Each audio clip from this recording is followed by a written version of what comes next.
irmão, a segunda questão é a seguinte.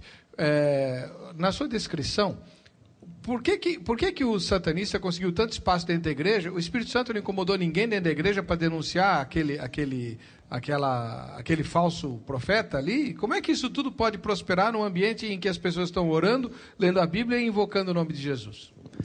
Isso ocorre porque Satanás ele precisa de uma matéria-prima para trabalhar. Essa matéria-prima, de novo, vamos cair na questão do pecado. Vamos voltar aí, mesmo para a época de Jesus. Esse tipo de contaminação da igreja não é algo dos nossos tempos, não. Desde a época de Jesus, o sistema religioso ali já estava contaminado com os fariseus. Se eu chamar hoje alguém de fariseu, a pessoa fica irritada comigo. Fariseu não gosta. Mas na época de Jesus, o fariseu, os escribas, os saduceus, eram pessoas muito respeitadas, entendidas de jurisprudência, em interpretação da Bíblia.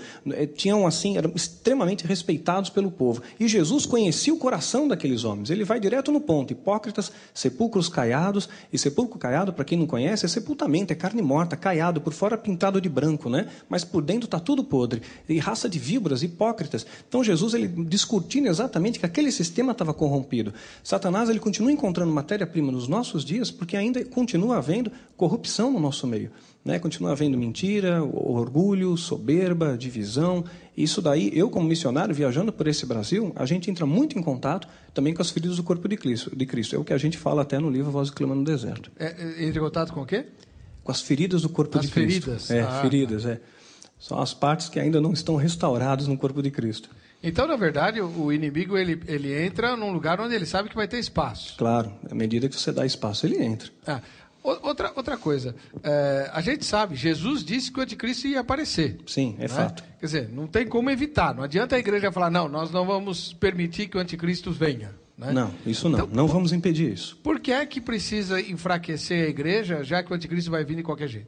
Porque a igreja tem o poder de oferecer resistência. E quanto mais a igreja oferece resistência, mais o inferno é saqueado, mais vidas são restauradas, mais nomes são escritos no livro da vida. E Satanás não quer isso, ele quer o poder de destruição total. Se dependesse somente dele, não tivesse nenhum objeto de resistência, ele ia causar destruição total. Então a igreja tem um poder muito importante em oferecer essa resistência. Agora, vale a pena, eu posso fazer uma explanação? Claro. É uma coisa que é importante colocar, quando a gente fala que a igreja, muitas vezes, eu sei que muitos irmãos, eu recebo 300, 500 e-mails por dia, de irmãos que falam, olha, Daniel, eu vou esperar Jesus na minha casa, eu não quero mais saber de ir na igreja, porque eu estou decepcionado com a igreja, eu estou chateado, porque, olha, tem tanta coisa errada. E uma coisa que eu costumo falar nos meus seminários é comparar. Jesus ele nos ensina que a volta dele vai ser como foi na época de Noé. Quando todo mundo ali casavam-se, davam-se em casamento, até que dia veio o dilúvio e levou a todos. Né? Jesus está nos ensinando e faz uma analogia com a época de Noé. E quero lembrar que na época de Noé, Noé foi extremamente obediente a Deus. Fez tudo aquilo que Deus mandou. E construiu a arca. Ele separou um casal de cada animal, pôs na arca. E quando veio o dia mau, quando veio o dilúvio, levou toda aquela tripulação da arca à vida. Quem estava fora, estava morrendo. Jesus então nos ensina agora preceitos, princípios espirituais, para a construção de uma nova arca, chamada igreja, santa, noiva, restaurada. A arca é essa que Jesus vai buscar. Eu creio e respeito quem tem uma posição escatológica diferente, mas eu creio que a igreja santa será arrebatada antes. Não vamos ver a cara do anticristo, não. Respeito quem tem uma posição diferente, mas a minha liderança... Vamos ver sim. Não, eu creio que nós vamos subir primeiro. Por isso que o diabo está enfraquecendo a igreja. Eu penso que nós vamos enfrentar o anticristo e seremos poupados das tribulações que Deus derramará sobre o mundo como resultado, as taças de ira, de Apocalipse. São posições escatológicas, eu claro. Respeito quem coloca de forma diferente. Se eu for antes, eu não tenho nada contra ser poupado de tortura. Eu também acho melhor isso. Estou com o ingresso na mão já. Aleluia. Mas se eu tiver que enfrentar, eu quero reconhecer o bichão e dizer, opa... Esse aí que todo mundo está dizendo que vem de Deus, não vem de Deus, não. Mas os sinais estão à volta, né? É verdade, isso que vai acontecer. Os sinais estão à volta e estão apontando essa evidência aí. Então, voltando à questão da arca de Noé. Noé separa um casal de cada animal e vai para a arca. Jesus está dando princípios para nós construirmos uma arca, igreja, para quando fizermos alinhados com esses preceitos, nós vamos subir aos céus, vamos ter um encontro com Jesus lá na glória.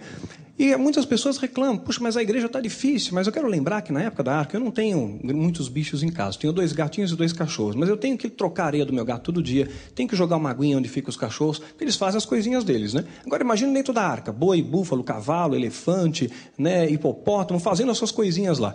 10 dias, 15, 20, 30 dias, lá dentro estava cheirando mal, lá fora chuva, né? Mas lá dentro da arca era vida. Então, por mais problemas que você enfrente na sua igreja, não olhe para os homens, tem que olhar para Jesus. Jesus nunca vai te decepcionar.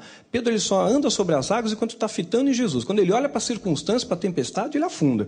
Então, você tem que olhar para Jesus, mantenha-se na igreja, brasa fora do braseiro, ela esfria, cai em trevas de novo, tem que fazer parte da igreja, porque ali está recebendo a palavra de vida, a palavra de salvação, a palavra de Jesus, não tem lá para ficar olhando para os homens, não. Dentro da arca é vida, fora é destruição. Nem pense em cair no mundo, que lá é destruição para a tua vida. Agora, voltando a falar da estratégia dos filhos do fogo, o diabo não corre o risco de, ao mandar alguém para infiltrar-se numa igreja, de essa pessoa acabar aceitando Jesus? Porque ele vai estar no meio da palavra de Deus, gente orando, gente louvando a Deus. Como é que é isso? Claro. Eu acho que até que eles devem ponderar esse risco calculado. Isso aconteceu comigo, graças a Deus, né? Ah, é? Como é que foi? Claro, eu me converti numa igreja evangélica. Eu namorava com uma moça, vou ter que sumariar também, estamos na televisão, né? Mas eu namorava com uma moça evangélica, né? E ela não sabia dos seus pais? Não sabia que eu tinha envolvimento com satanismo, com alta magia. E eu frequentava a igreja com eles. E naquela igreja, eu me divertia de ir. Porque o líder de louvor daquela igreja era homossexual. Ele não era satanista, mas ele tinha um ponto de legalidade, tinha um pecado, e fazia com que houvesse uma contaminação naquele louvor, era um louvor que não passava do teto. E eu via as entidades, via os demônios ali. Até que uma ocasião, que eu fui naquela igreja, eu vi um pastor ali pregar. Eu nunca tinha visto aquele homem pregar até então, mas a hora que ele subiu no púlpito, aqueles demônios recuaram, se afastaram. Eu senti dele um ódio, uma ira, um ódio que ser humano não é capaz de sentir, um ódio que vem do inferno, e tentei lançar um feitiço contra ele naquele dia, não deu certo. Noutra ocasião, aquela moça tentou marcar, a moça que namorava comigo, marcou um encontro, uma reunião com aquele pastor, eu fiz feitiços, encantamentos contra ele, a noite inteira. E olha, meu irmão, como é bênção ser filho de Deus. Ser filho de Deus, você tem acesso à sala do trono, em qualquer lugar que você esteja, na rua, no trem, no metrô, no ônibus, linha direta com a sala do trono. Agora, quando o cara está ligado com o demônio, lá com o capeta, você tem que fazer pentagrama no chão, tem que estar apontado para a direção certa, tem que ter alguém... Você fazia isso? Fazia, tinha uma parafernália. Era um monte de detalhes ali. Então, eles são muito minuciosos. O termo ritual vem de algo rigoroso, né? Rígido. Não pode ter erro. Errou, dançou. Não funciona, né? O capeta não vem. E aí, então, fiz todas as cerimônias e pensei que ia matá-lo, né? No dia do encontro ele não foi, pensei que realmente ele tinha morrido. E aí, marcamos 3 vezes esse encontro, né? As 3 vezes eu fiz encantamentos, feitiços, pedi mais ajuda de outros feiticeiros. E todas as vezes ele foi sendo preservado. Foi acontecendo milagres, ele foi sendo preservado. Né? Eu estou sumariando bastante isso aí. Claro, quando eu conto no seminário é 40 minutos. Aqui eu estou compactando. E até que ele acabou indo num desses encontros. Na última vez eu tinha certeza que o homem ia morrer. Né? E quando ele apareceu, eu não conseguia nem olhar para ele. Era um homem cheio do poder do Espírito Santo. Eu não sabia o que era isso, mas a impressão é que se eu olhasse para ele demais, se eu tocasse nele, eu ia cair por terra. Ele me levou para a sala dele, eu entrei primeiro, ele entra atrás de mim, tranca a porta, a chave. Quando trancou a chave, eu falei, poxa, a coisa vai pegar para o meu lado aqui, né? Rapidamente eu olhei para a janela e vi grades na janela. Num cálculo rápido mental, descobri que eu tinha que emagrecer muito para passar por aquelas grades. E aqui eu falei, pastor, eu não quero mais falar com o senhor, não. Eu preciso ir embora. Né? E ele falou, olha, eu não vou falar com você não, filho. Você não quer conversar, não vou conversar. Vou apenas orar por você. Impôs as mãos sobre minha cabeça, perdi a consciência, e foi uma guerra, foram 3 horas e meia ali. E... Ele sabia? Não sabia. Ele sabia apenas que alguma coisa estava de errado comigo. Tá. Quando ele orou, manifestou uma entidade, e ali foi uma guerra. E quando eu saí de lá realmente renovado, transformado por Jesus. E a tua irmandade, não foi atrás de você? Claro que foi, até hoje. Ah, é? Não desistem, não. Mudam as estratégias, Existe né? risco de vida para quem abandona a irmandade? Existe sim. Nós somos ameaçados e houve muitos atentados contra a minha vida, contra a minha pessoa, contra a minha família, que me fez já mudar de casa 3 vezes. Né? Momentos até que eu morava Isso que vai acontecer agora não é um atentado da Irmandade. É um atentado da coisa chamada televisão. Nosso tempo acabou. Você acredita? Ok. Deixa eu mostrar os livros e você vai falar como é que a gente faz para te convidar, para você falar na igreja, e também como é que a gente faz para comprar os livros, né? Ok. Vamos lá. Deixa eu mostrar um por um, né? Senão, enquanto você vai falando, ó, Filho do Fogo. Filho do Fogo, Descortinado da Alta Magia, foi o nosso primeiro livro da série. né? Vai retratar essencialmente o meu testemunho de vida, como eu entrei para o satanismo e como eu me converti. Guerreiros da Luz, o treinamento. Quando você tem um chamado, você também tem um treinamento para o chamado, vai mostrar esse treinamento, como foi o preparo para o nosso chamado ministerial. E Voz que Clama no Deserto fecha a trilogia. Estamos agora escrevendo o 2º volume, cada um desses livros são 2 volumes. Voz que Clama no Deserto vai mostrar os nossos 2 primeiros anos de ministério, onde entramos em contato com alguma das feridas do corpo de Cristo. Então, esses 3 livros podem ser... A irmã Isabela é a moça que você namorava ou não? Não, essa é minha esposa. Aquela lá não deu certo. Aquela lá não era de Jesus. Só te levou para a fé e nada? Mas ali foi um outro... Ela era evangélica não praticante. Né? Existe isso, é? Existe, infelizmente existe, meu irmão. Bom, como é que a gente faz para te convidar, Daniel?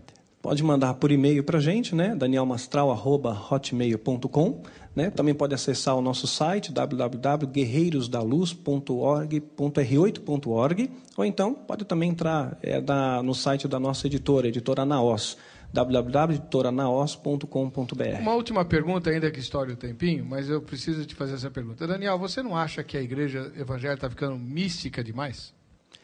Nós estamos vendo alguns exageros, sim. Eu creio que o grande erro, meu irmão, é que muitas vezes nós estamos fazendo de experiências pessoais doutrina.